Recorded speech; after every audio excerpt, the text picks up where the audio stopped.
नमस्कार, आप live cities देख रहे हैं। मैं हूं जय शुक्ला।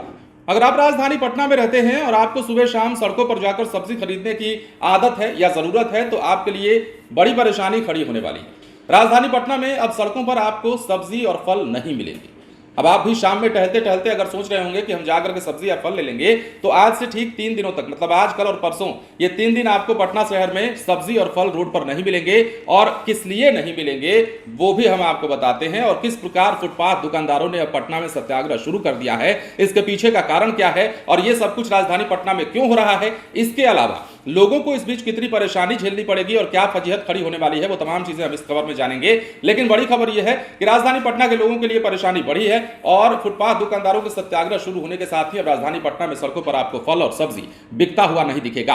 अब यह क्यों हुआ है वो हम आपको बताते हैं। असली खबर क्या है और असली माजरा क्या है, आखिर दुकानदार इतने गुस्से में क्यों हैं। पटना में अगले 3 दिनों तक सड़क पर सब्जी और फल नहीं मिलेंगे। जैसा कि हमने आपको बताया, पटना आयुक्त के फुटपाथ दुकानदारों को हटाने के आदेश के विरोध में 23 से 25 अप्रैल तक फुटपाथ दुकानदारों की बंदी रहेगी और ऐसे में 3 दिनों के लिए पटना की सड़कों पर फल, सब्जी, भोजन और अन्य सामान नहीं मिलेंगे। अब देखिए, दुकानदारों को हटाने के निर्णय के खिलाफ national association of street vendor of India ने 23 अप्रैल को अनिश्चितकालीन बंदी का निर्णय लिया। इससे पहले भी 6 अप्रैल को धरना प्रदर्शन किया गया था और नगम आयुक्त के आदेश को वापस लेने की मांग की गई थी, लेकिन आदेश वापस नहीं लेने के बाद विरोध में फुटपाथ दुकानदारों का आंदोलन होगा।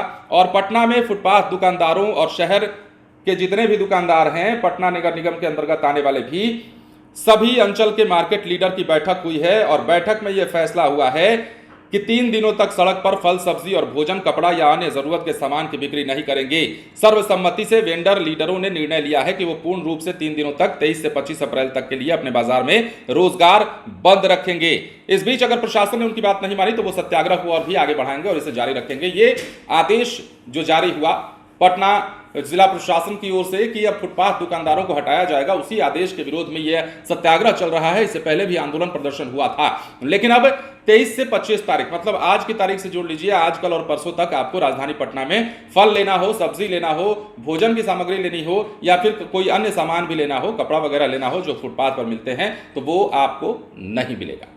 मतलब शाम और सुबह में अगर आप टहलते हुए इन सब चीजों की खरीदारी के लिए जाते थे तो यह खबर महत्वपूर्ण लगा हमें। हमने सोचा आपको बता दिया जाए। यदि आप राजधानी पटना में रहते हैं तो आप इस खबर को जान करके अवेयर जरूर हो जाएंगे। सावधानी और सजग जरूरी है, क्योंकि सड़कों पर जरूर फुटपाथ दुकानदारों ने प्रदर्शन किया है, मतलब सत्याग्रह छेड़ दिया है, उन्होंने अपने रोजगार को बंद कर दिया है, लेकिन गली मोहल्लों में सब्जियां मिलेंगी ही मिलेंगी। तो ऐसे में अब इनका सत्याग्रह कहां रुकेगा और पटना के जो फुटपाथ दुकानदार हैं उनकी मांग जो है पटना जिला प्रशासन, नगर निगम आखिर सुनता है कि नहीं सुनता है, ये भी देखने वाली बात होगी। और यदि नहीं सुनता है तो ये सत्याग्रह ये कितने दिनों तक चलाते रहेंगे ये देखना होगा। बने रहें लाइव सिटीज के साथ। यदि अब तक आपने हमारे चैनल को सब्सक्राइब नहीं किया तो सब्सक्राइब कर लीजिए। धन्यवाद।